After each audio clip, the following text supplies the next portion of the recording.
Buenas gente y bienvenidos a La Puerta del Norte. Antes de comenzar, un pequeño disclaimer, y es que este vídeo es un remake de otro que ya subí al canal hace algún tiempo. La principal razón para hacer esta nueva versión consiste en que cuando comencé con el canal solía utilizar una voz artificial para narrar los vídeos. Debido a que este vídeo se puede considerar por lo tanto un remake ya que vamos a hablar de Final Fantasy IX, es posible que el algoritmo haya hecho que llegue a personas que están muy pendientes del tema de la confirmación de un posible remake de este grandísimo título. Es por eso que si este es tu caso, quería dejar claro desde el principio que quizá este vídeo no sea lo que buscas. Sin embargo, si eres un fan de Final Fantasy IX y tienes un gran aprecio por su arte, su narrativa o la manera en que plantean sus mecánicas, te invito a que te quedes porque estoy seguro de que lo vas a disfrutar. Ahora sí, comencemos.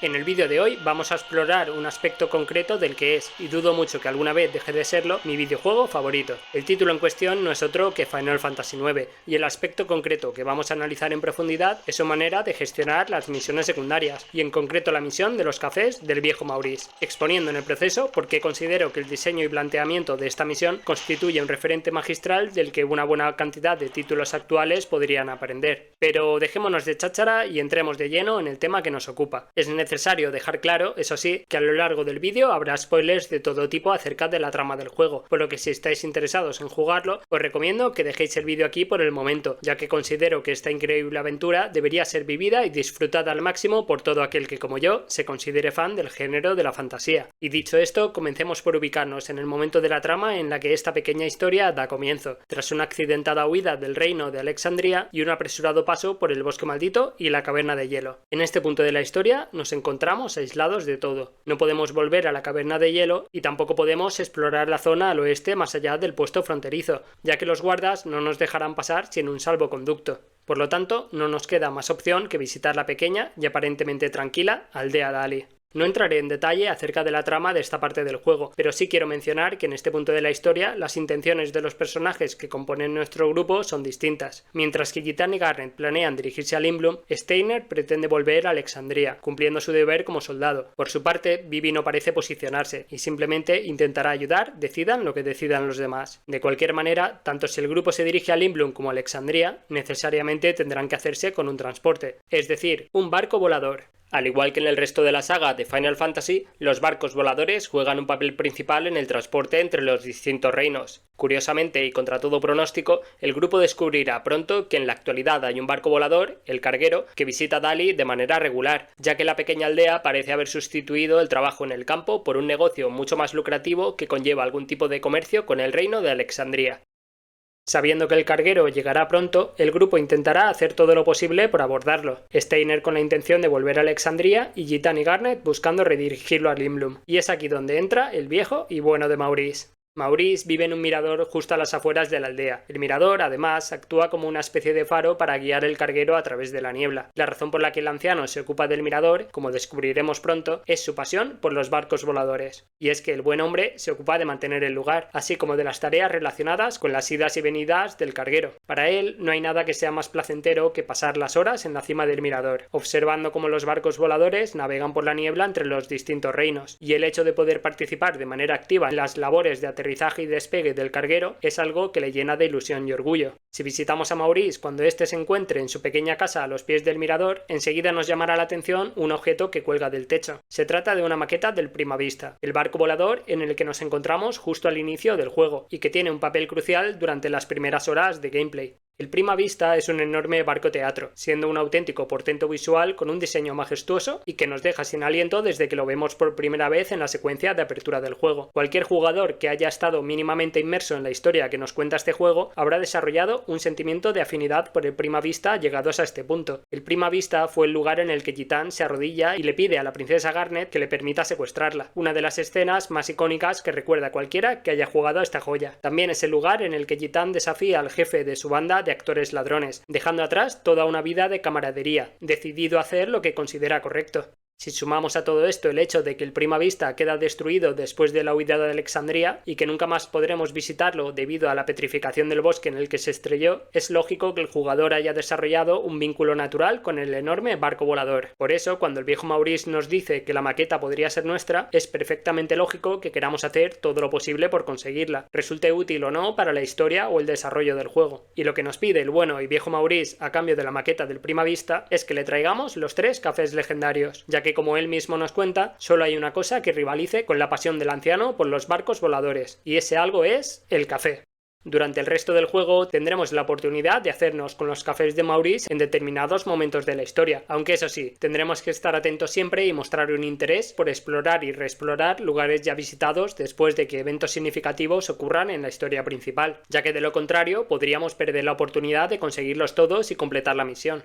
Esta es una de las principales diferencias con la mayoría de misiones secundarias que me encuentro en RPGs actuales, la imposibilidad de poder completar una tarea que nos plantea el juego de manera inmediata o casi inmediata, teniendo que resignarnos a seguir avanzando en la historia y confiar en que a lo largo de la aventura seremos capaces de encontrar los objetos requeridos y además volver para entregárselos a Maurice. De alguna manera, aunque esto es una apreciación personal, esto dotaba de cierta magia a este tipo de misiones, cuyo formato recuerdo haber encontrado en otros juegos clásicos, y es que no existía un índice de misiones secundarias aceptadas con el que monitorizar el progreso. No había ninguna mecánica para indicarnos que habíamos aceptado a otra misión secundaria. La misión se planteaba de manera orgánica dentro del juego, y como veremos más adelante, en este caso no solo tiene relación con la historia y los elementos del lore que nos plantea el juego, sino que evoluciona de manera muy estrechamente ligada con estos elementos.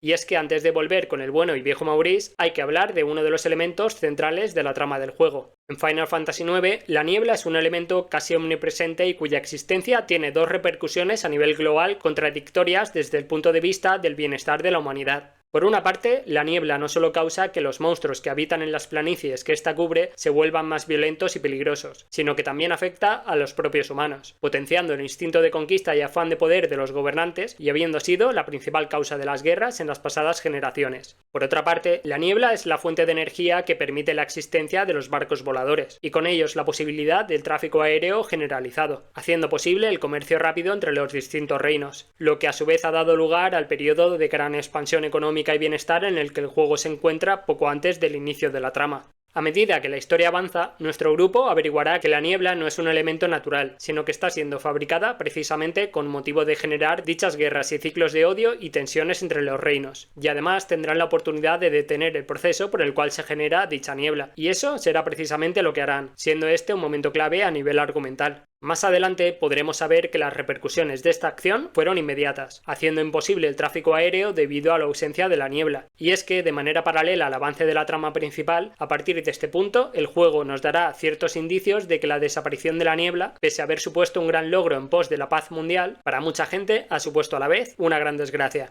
como podrían ser el colectivo de ingenieros, técnicos y trabajadores de las grandes puertas que actúan a modo de aduanas regulando el tráfico aéreo. Muchos han perdido los trabajos a los que habían dedicado sus vidas y se ven de pronto en una situación en la que quizá no puedan sustentar a sus familias. La esperanza de toda esa gente son los planes del Gran Duque Cid, gobernante de Lindblum, de construir un prototipo funcional de un nuevo barco volador que utilice el vapor en lugar de la niebla, lo cual además será nuestro siguiente objetivo, ya que necesitaremos ese nuevo barco para poder continuar en la historia. Pero hasta que eso ocurra, todos aquellos que se hayan visto afectados por la desaparición de la niebla y la consecuente imposibilidad de viajar en barco volador tendrán que lidiar con las consecuencias de nuestros actos. Y esto incluye a nuestro protagonista de hoy, el viejo Maurice, como veremos a continuación. En cierto momento del juego nos encontramos en Alexandría con motivo de la coronación de la princesa Garnet. Mientras recorremos las bulliciosas callejuelas, nos topamos con cierto personaje que nos resultará familiar. Se trata del alcalde de Dali, quien parece haber reservado una estancia de 3 días junto a su familia. Estos personajes nos resultan muy fáciles de identificar, ya que los modelos son fácilmente reconocibles por emplearse en la pequeña aldea, y el hecho de que el título de alcalde aparezca en su cuadro de diálogo también ayuda. Además, por si fuera poco, los encontramos montando una escena en la que el alcalde está discutiendo con el posadero, lo que inmediatamente nos hará recordar un episodio muy similar al principio del juego, en el que otra cliente insatisfecha también se mostraba enfurecida con el gestor del establecimiento, siendo ambas escenas presenciadas por Vivi.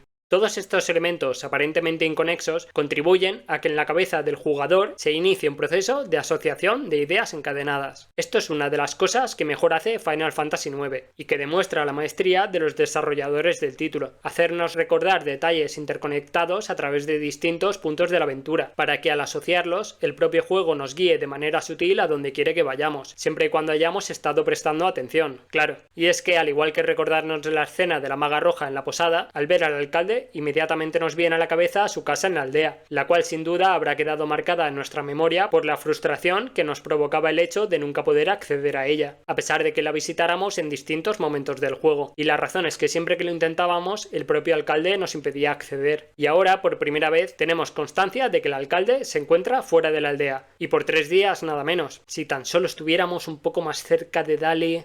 Y entonces, como por arte de magia, parte de nuestro grupo se dirige a la ciudad de Treno, a la que llegan esa misma noche. Y nuevamente los engranajes empiezan a girar en nuestra cabeza. Casualmente, y para nada algo perfectamente orquestado, Treno es la única ciudad desde la que se puede llegar a pie a la aldea Dali, ya que ambas localizaciones se encuentran muy próximas, únicamente separadas por un puesto fronterizo. El mismo puesto fronterizo que nos impedía el paso al principio del juego por no disponer de salvoconducto. Volvemos al lugar en el que tantas cosas quedaban fuera de nuestro alcance, pero esta vez sabemos que el alcalde no estará para detenernos, y también contamos con el dichoso salvoconducto. Tenemos asuntos pendientes en Dali y nada se interpone en nuestro camino. Algo nos dice que vamos en la dirección correcta. Si decidimos visitar al viejo Maurice antes de dirigirnos a la casa del alcalde, la chica que le cuida nos contará que desde que los barcos voladores habían dejado de surcar el cielo, el anciano había caído en una enorme depresión, ya que, recordemos, contemplar los barcos era la mayor ilusión que este pobre hombre encontraba en su vejez. En este momento algo nos golpea por dentro. Y es que aunque Maurice sea solo un personaje secundario, aunque Final Fantasy IX sea solo un juego y aunque acabar con la niebla sea algo obligatorio para la trama, no podemos evitar sentirnos culpables de haber sido los causantes de que el pobre anciano haya perdido la ilusión de vivir, pese a que lo hiciéramos por la razón correcta. Antes mencionábamos algunos de los colectivos afectados por la desaparición del tráfico aéreo, pero para mí Maurice es el único personaje cuya situación nos hace replantearnos si hemos hecho algo bueno y genera en nosotros una enorme empatía. Dejamos la casa de Maurice con un cierto sentimiento de desasosiego. Bueno, al menos podremos abrir la dichosa puerta del molino. Una vez llegamos a la casa del alcalde, y después de un pequeño y diabólico minijuego en el que tendremos que revisar la habitación sin despertar a su hijo, finalmente nos haremos con la ansiada llave, y sin perder ni un segundo, correremos a la habitación contigua para desvelar lo que hay detrás de la puerta. Así que la abrimos y con ello accedemos a la parte exterior que antes nos era inaccesible, el corral de los chocobos, y el premio que encontramos es, ni más ni menos, que el tercer café legendario. Rápidamente comprobamos nuestro inventario para constatar que efectivamente tenemos los 3 cafés que nos ofrecieran a encontrar al inicio del juego. Y fue aquí cuando la primera vez que jugué a Final Fantasy IX completando esta misión, algo hizo clic en mi cabeza. Me di cuenta de que esta no era solo la resolución de 2 de los objetivos secundarios que me habían acompañado desde el inicio del juego, sino que era un final magistral para una misión secundaria que, ahora que empezaba a comprender, iba mucho más allá de lo que pudiera parecer en un principio. Y es que el juego minutos antes nos había puesto en la situación de tener que asumir que le habíamos quitado la única pasión a un pobre anciano, y ahora en cambio nos da la oportunidad de sustituirla por su otra gran pasión, el café. Así que nos dirigimos nuevamente a casa del bueno de Maurice, esperando que entregarle los 3 cafés legendarios con los que lleva soñando toda la vida comprobar consiga hacer que vuelva a recuperar la ilusión. Y es exactamente lo que ocurre. Al buen hombre le vuelven los ánimos en el momento en que nos presentamos allí con los cafés, y en una escena muy emotiva nos dice que ha recuperado la felicidad y que está listo para reunirse con su mujer. Puede que sea algo exagerado, pero la buena sensación que nos deja el haber ayudado a salir de la depresión al anciano, después de haber sido nosotros mismos los causantes de esta, es la máxima recompensa que podríamos haber obtenido de toda esta odisea de cafés, llaves y puertas misteriosas. De hecho, llegados a este punto, casi me había olvidado de la recompensa original que se nos había ofrecido por encontrar los cafés, la maqueta del Prima Vista. Y aunque el hecho de que la maqueta aparezca en la guarida de Gitán y la banda Tantalus en Lindblum es un puntazo, para mí la recompensa siempre será haberle dado la paz al viejo Maurice.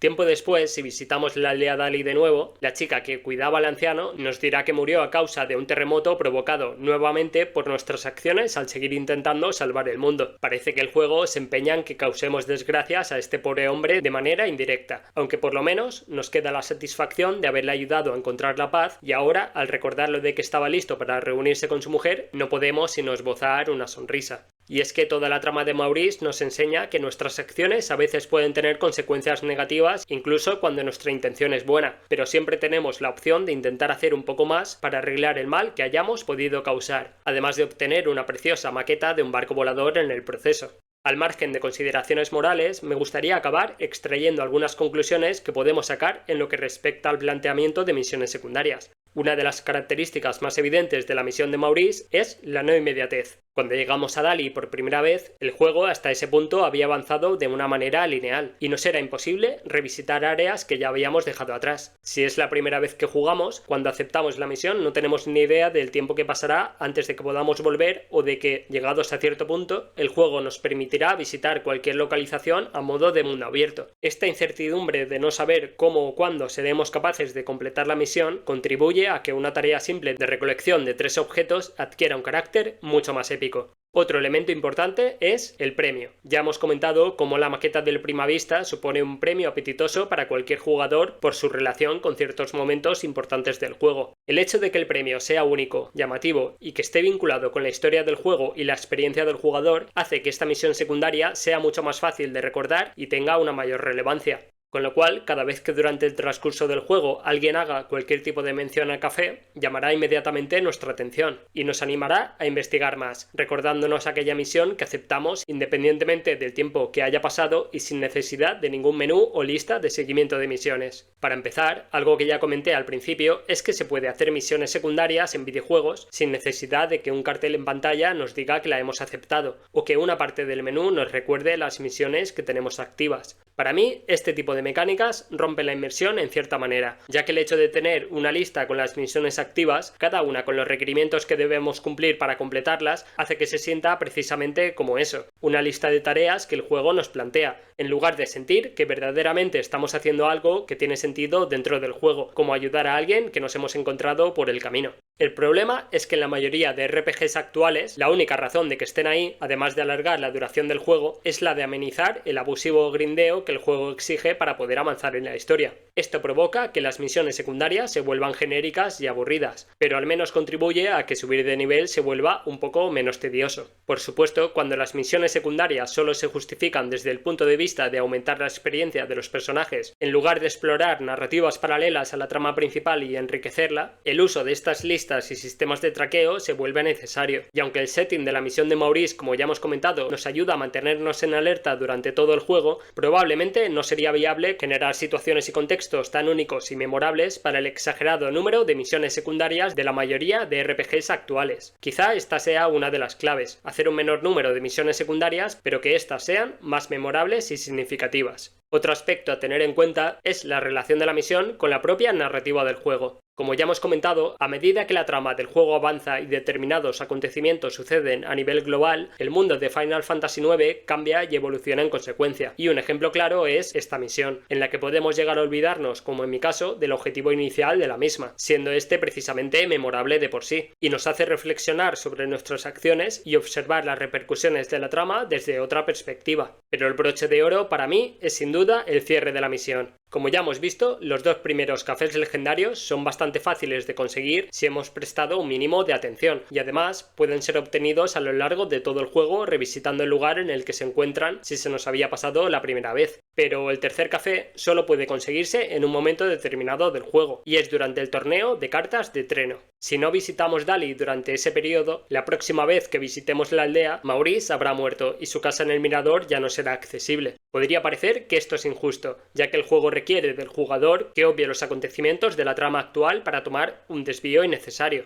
Aparentemente resultaría muy fácil perder la oportunidad de conseguir el tercer café, y sin embargo, para algunos jugadores esto resultará imposible debido principalmente a un planteamiento magistral de ciertos elementos. Para empezar, Treno y Dali se encuentran geográficamente muy cerca y son de las pocas localizaciones del juego que podemos ir de una a otra a pie en apenas 2 minutos. Sin embargo, recordemos que la primera vez que visitamos Dali, el paso fronterizo nos negaba el acceso a Treno debido a que no teníamos un salvoconducto. Podría parecer un obstáculo arbitrario para impedirnos acceder a un área antes de tiempo. Sin embargo, Final Fantasy IX no parece tener ese problema en partes posteriores del juego. Podrían haber hecho que Treno fuera accesible y simplemente no hubiéramos mucho que hacer hasta que lo revisitáramos en la parte del juego donde se desarrolla la trama de esta localización, pero es gracias al planteamiento que se utilizó que cuando vemos al alcalde en Alexandria, enseguida se activan nuestras alertas. Valoramos si vale la pena desviarse a otra localización en ese momento y no tardamos en recordar que Dali se encuentra realmente cerca, y por tanto no nos llevará tanto tiempo revisitar la aldea y regresar rápidamente para continuar con la historia. Y la razón por la que recordaremos esa proximidad es precisamente porque recordamos perfectamente la situación del paso fronterizo. Así que primero vemos al alcalde fuera de Dali por primera vez y luego recordamos que de hecho estamos bastante cerca. Casi podría parecer que el juego nos esté incitando a ir. Y por esto decía antes que para determinados jugadores sería imposible no completar esta misión de manera natural, a pesar de que solo podemos realizar parte de la misma en un momento muy concreto. El juego, muy inteligentemente, hace uso de no uno, sino varios elementos que se establecen fuertemente en la memoria del jugador, por no permitirle realizar varias acciones en un área concreta en un momento determinado de la aventura. El paso fronterizo que no podíamos cruzar, la puerta que no podíamos abrir y la llave que no podíamos obtener, de manera que se forma una cadena entre estos elementos que será la que finalmente guíe al jugador hacia donde tiene que ir exactamente cuando tiene que ir. El juego utiliza la anticipación como herramienta, y no solo eso, sino que consigue que el premio que se obtiene cuando se llega al final sea mucho más satisfactorio que el que parecía en un principio, haciendo que todo haya valido la pena. La misión de los cafés legendarios de Maurice es un premio a la inmersión del jugador. Un premio que se traduce no en obtener experiencia y mejorar los atributos, o en conseguir objetos útiles para la progresión del juego. Es un premio que consiste en el enriquecimiento de la propia historia del juego y en la satisfacción de saber que has podido obtenerlo gracias a que has prestado atención.